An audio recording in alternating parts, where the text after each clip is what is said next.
Tonight at 10, as downtown bars and restaurants prepare for upcoming festivals like South by Southwest, there is looming concern about the recent spike in overdoses.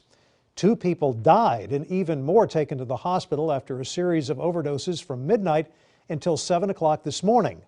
They suspect that fentanyl may be to blame for a few of those incidents.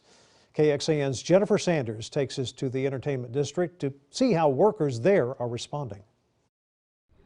In his 10-plus years working as a bartender, mostly on 6th Street, John says he's seen it all, including an overdose that happened during one of his shifts. She just collapsed in the bar. It was at another nightclub that I worked at, and she just immediately dropped straight to the floor. He now carries fentanyl test strips to make sure his customers and friends are safe. He's ordering more after hearing about police and EMS responding to 7 overdose incidents just today.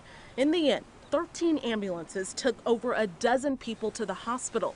He says bars are responding as well. There are several bars that do keep Narcan, not as many as I would like, but that is becoming more and more popular. Fentanyl reaches all aspects of life and all ages. We had 2 juveniles last weekend overdose on fentanyl. Austin police say they are seeing an uptick in overdoses, 133 in 2019, 162 in 2020, and 170 last year. Just over the last week, we've had at least 3 to 4 incidents where officers have given Narcan to people that were in the midst of overdosing and have saved their lives. Police say undercover and narcotics officers will be flooding this downtown area once the festivals start, all to target drug dealers. EMS says they'll have the usual dedicated ambulances and response units for festivals and are well staffed and resourced to hopefully prevent another series of deadly overdoses. Jennifer Sanders, KXAN News.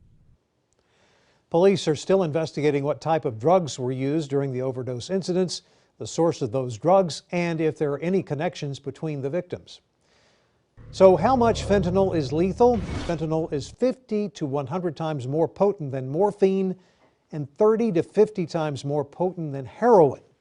Just a quarter of a milligram, 0.25 milligrams, can kill you. For a sense of just how little that is, a typical baby aspirin tablet is 81 milligrams. If you cut that tablet into 324 pieces, one of those pieces would be equal to a 1/4 milligram.